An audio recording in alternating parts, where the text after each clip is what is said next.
So, kamusta? Welcome sa ating vlog para sa subject na creative nonfiction. Today, we're exploring the essence of thesis statements. So, what they are, why they matter, and how to craft them effectively. Yan ang pag-uusapan natin. So, sit back, relax, and let's embark on this journey of exploration and learning together.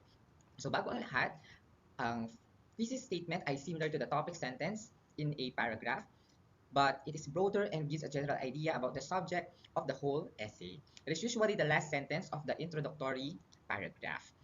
Yes. So, tandaan po natin na sa bawat gawang akademiko, mga sulating akademiko, napakahalaga na magkaroon ng malakas na thesis. So, ang thesis ay parang isang compass, no, na nagsasabi kung saan tayo patungo sa ating sinusulat.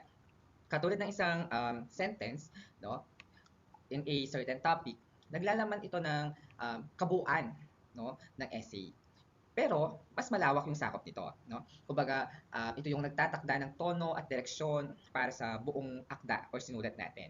Isang halimbawa na mabibigay natin ay this one, no?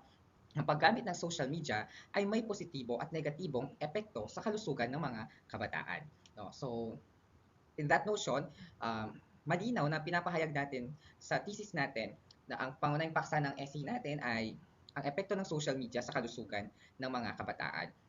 So, naglalaman ito ng mga pangunahing argumento na nais parating ng isang writer or manunulat. And sa bawat paragraph ng sanaysay or ng essay, napakahalaga na sumunod tayo sa thesis. Nang sa ganun, magkaroon ng pagkakaisa or unity, no? Coherence and cohesion, no? At kahalagaan ang bawat punto na bibitawan natin. Halimbawa, kung ang thesis natin ay naglalahad ng negatibong epekto ng social media sa pag-aaral ng mga estudyante, so ang mga possible na talata na maibibigay natin, dapat magbigay din sila ng mga concrete examples, no, and data na magsusupport sa argument natin or claim. No? Kasi sa pamamagitan ng isang malakas na thesis statement, nagiging maayos at makabuluhan ang buong sanaysay. So, yon. Of course, sa pagbuo ng isang malakas na thesis, mahalaga na ito ay maging isang buong pangungusap na naglalaman ng malinaw na ideya o pananaw. Ang sabi niya dito, it must be a complete sentence, no? Ayan. So, isang halimbawa, ayan, no? The benefits of the computer. So, sabi diyan, not a thesis statement. So, kung makikita natin, no, bagamat nagpapahiwatig ito ng pangkalahatang paksa, hindi ito ganap na pangungusap at kulang siya sa specification na tinatawag natin, no? Hindi siya specific. Sa kabilang banda naman, sabi niya, the computer can help students to research in many ways. Yun pa lang ang thesis statement, no? Kasi maayos na yung thesis natin doon. Sabi niya kasi dito, the computer can help students do research in many ways. Ang pangunahing argumento natin dito or claim, sinasabi natin na ang computer ay may kakayahan, no, na makatulong sa mga students, no, sa kanilang pananaliksik in various ways or sa maraming paraan, no? And then sabi dito, pwede natin siyang suportahan, yung ginawa nating thesis na ang kakayahan ng computer na magbigay ng access sa malawak na bilang ng mga mapagkukunan at impormasyon online. And of course, sa pamamagitan ng mga search engine tulad ng Google at mga online database, yan, madali tayong nakakahanap ng ang mga estudyante rather ng mga akademikong sanggunian, no, or academic references para sa kanilang mga projects and researches or pananaliksik. And aside from that, no, yung mga computer, pwede natin sabihin din na may mga software kasi at application na specifically designed, no, para tulungan yung mga students to organize, no, and manage yung kanilang mga information and data, no. And in that way, nagiging epektibo yung ating thesis, no. Nasabi, the computer can help students do research in many ways kasi natutukoy nga yung pangunahing paksa ng sanaysay, no. At nabibigyan ng kalinawan or direksyon, no. Nang sa ganon, sa pagbuo natin ng mga argumento at mga punto na susuporta sa ating mga pangunahing ideya at opinions, no. So pag pinagsama-sama natin yung mga yon, yung mga konkretong halimbawa natin, mga detalye na binibigay natin, so nagiging ano yon, dagdag katibayan or evidences, no, sa pagiging makatotohanan ng ating thesis. So napapalakas nito yung kabuuang persuasiveness or panghikayat at pagpapahalaga na binibigay ng ating sanaysay. Of course, kailangan natin tandaan na ang isang thesis statement, ang elemento nito dapat hindi siya question. It cannot be a question, no? Sabi niya dito, an example of a not thesis statement, what are the advantages of credit cards? no? Samantalang magiging thesis statement siya kung ang gagawin natin ay credit cards are convenient to use for two main reasons. Kasi nga, naging specific na siya. Kanina kasi nagtatanong ka pa lang, no? So, ibig sabihin, wala ka pang pinaglalaban doon, wala ka pang punto.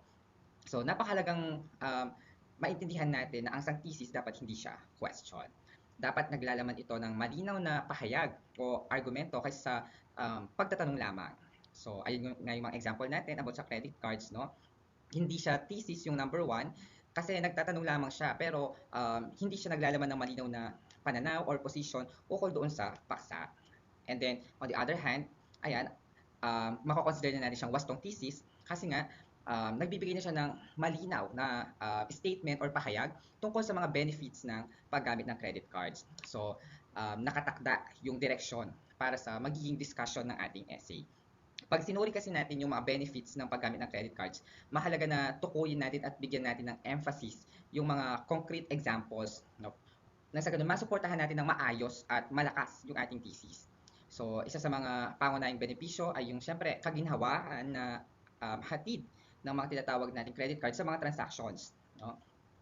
Um, mapa-online man ito o kaya sa mga tindahan, no? And of course, sa tulong ng mga credit cards, po pwede tayong makapagbayad, no? Especially o yung mga ibang namimili, 'di ba?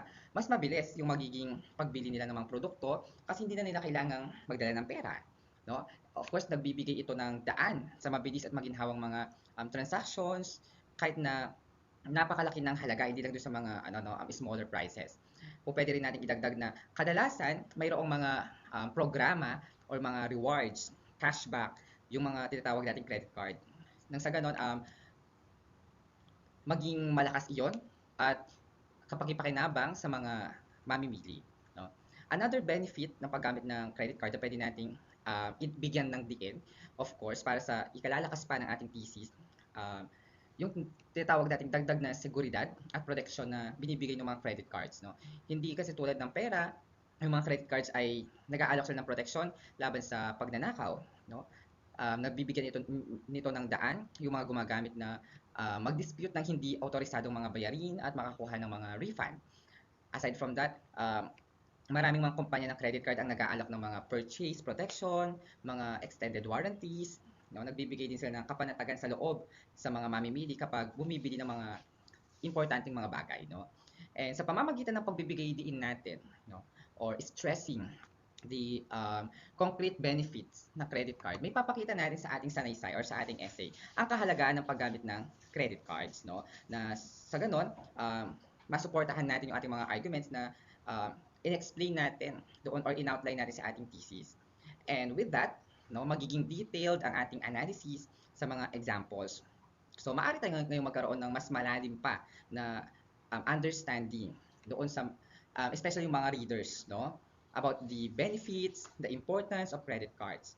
And with that, magiging stronger yung focus ng ating argument sa ating pinaglalabang thesis. So, ayun. So, another element ng thesis statement ay it should be an opinion. Ayan. So, hindi siya thesis statement kung ganito lang siya. Water consists of hydrogen and oxygen. Pero thesis statement na siya kung magiging ganito siya. The water in our homes may contain harmful chemicals. So, tatandaan natin na sa pagbuo ng isang thesis, dapat opinion or nagsasalito ng pananaw natin, no? Or yung tinatawag nating position, side, no? So, halimbawa, yung water consists of hydrogen and oxygen, hindi siya thesis kasi nga factual statement lang yan. Diba? Hindi naman siya naglalaman ng personal nating mga opinion or pananaw. And of course, yung pangalawa, the water in our homes may contain harmful chemicals. Ayan, thesis na yan. Thesis statement yan. Kasi it expresses our opinions, no, our insights, our side regarding the quality ng tubig sa ating mga tahanan. And nagbibigay daan ito sa pagsisimula ng isang discussion, no, or analysis. Nang sa ganun ay malaman natin ang mga posibleng threats or danger na idudulot ng paggamit ng tubig sa pang-araw-araw.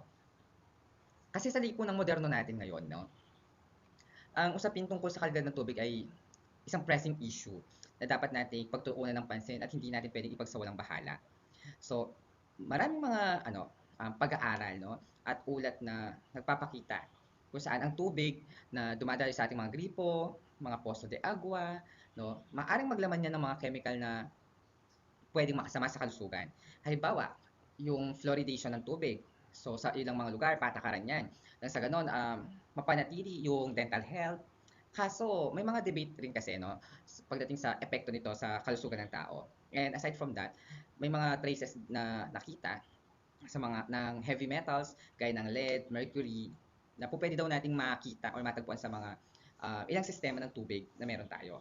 No? And possible, magdulot ito ng mga serious problems sa ating health, no? Kapag hindi ito naalis or na-remove sa tamang paraan. And sa pagbibigay diin natin sa mga possibilities na ito sa usaping yung tubig, no, sa ating mga kanya-kanyang tahanan. So, ayun nga, naglalaman ito ng mga mapangayad na kemikal. So, nagbibigay ito ng mga panimulang punto or insights para sa mga pagsusuri at pagsasaliksik, no?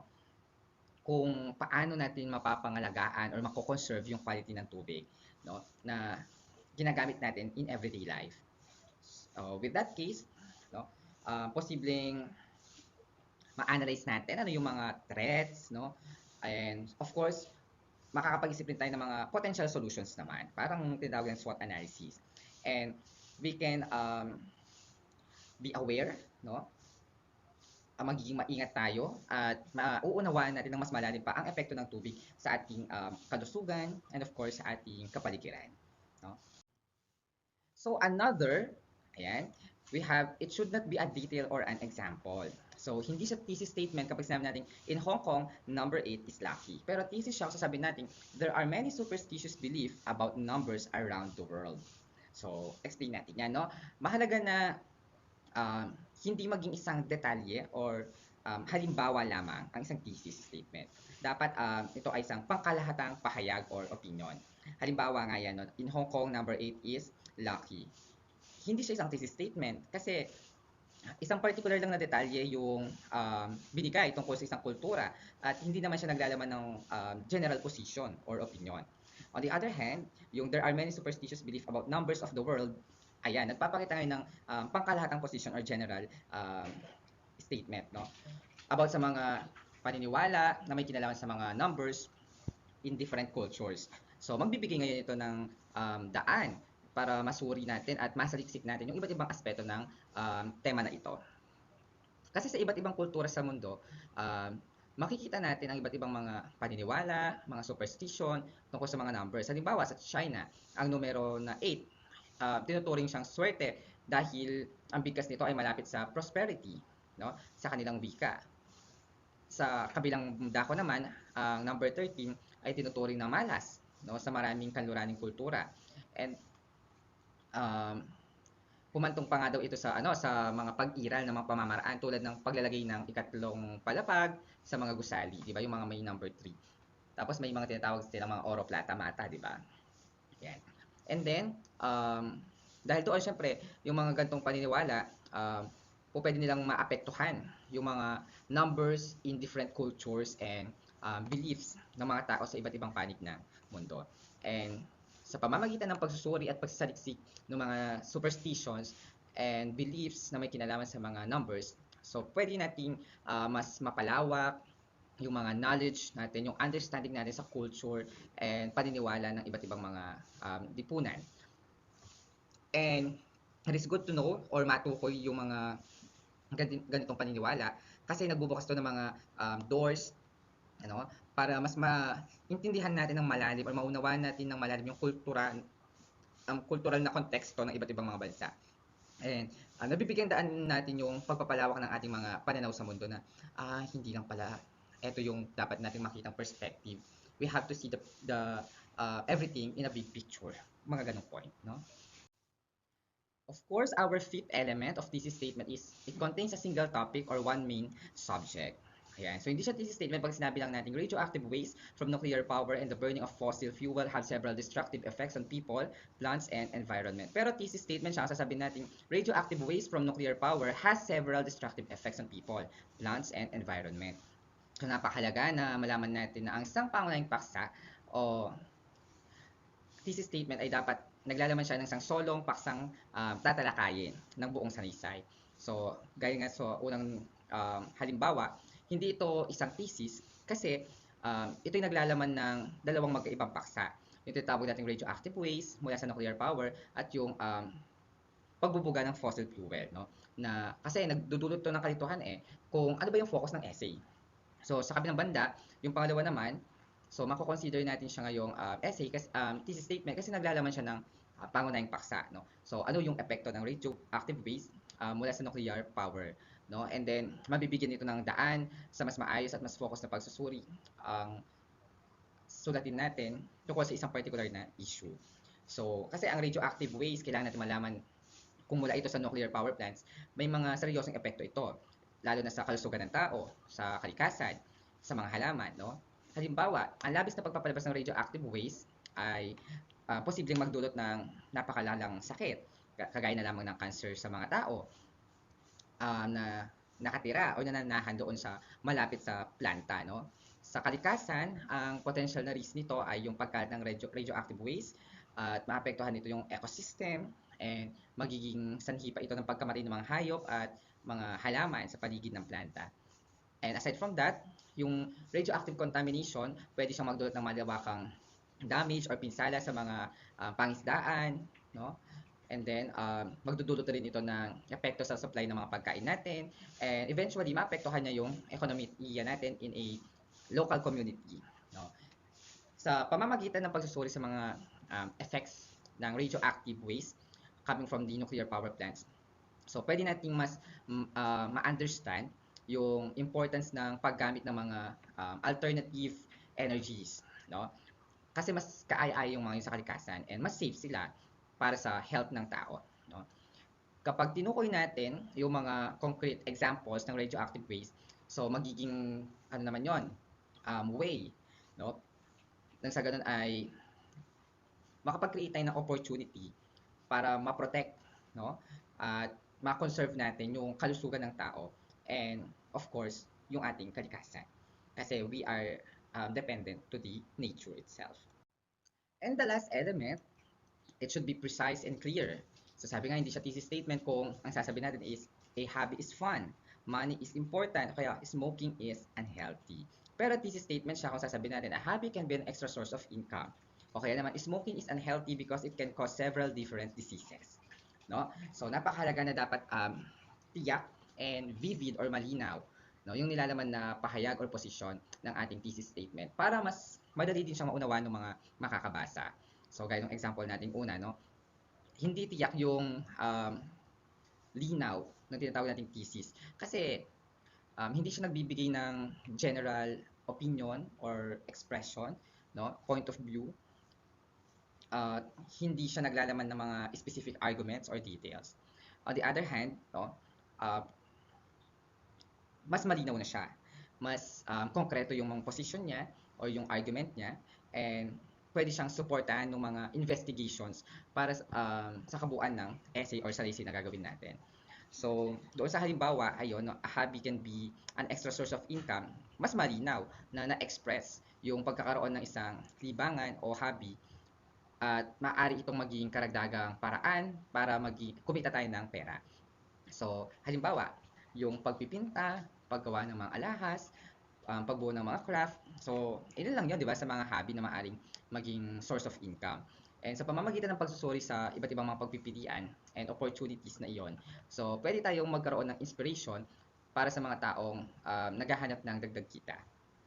And on the other hand, yung thesis na smoking is unhealthy because it can cause several different diseases.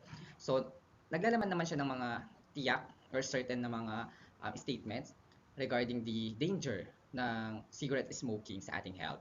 And in that way, na-stress natin or nabibigyan natin ng emphasis yung mga sakit na pwedeng idulot ng paninigarilyo like cancer, sakit sa puso, sakit sa baga. So, napakalinaw no nung magiging argument natin laban sa paggamit ng tabako. And yung pagtukoy natin sa mga concrete na dangers ng smoking, so magbibigay naman ng daan yon no para sa mas malalim na pangunawa sa epekto nito sa ating kalusugan bilang tao. And of course, it will serve as an inspiration sa mga taong nais na tumigil sa paggamit ng tabako. And sa pagtatapos ng ating vlog today, so nagpapasalamat ako sa inyong pagtangkilik at pakikinig sa ating mga pahayag at discussion. Sana may natutunan kayo. And of course, nalaman ninyo yung kahalagahan ng pagbuo ng malakas at tiyak na thesis statement sa paggawa ng mga sanaysay and of course, para sa mga akademikong gawain. Sana sa pamamagitan ng video na ito, nalaman natin kung yung essence ng pagiging tiyak at malinaw ng ating mga statements, um, paano sila magiging mas epektibo, makabuluhan, no? At kapakipakinabang sa ating mga communications and writings. So, wag po natin kalimutan na mag-subscribe sa ating vlog para sa iba pang mga kapakipakinabang na discussions and lessons. So, hanggang sa susunod na pagkakataon, mag-ingat po kayo at patuloy na maging productive sa ating mga pag-aaral at pag-unlad. So, maraming salamat sa inyong support at pagtitiwala. Hanggang sa muli.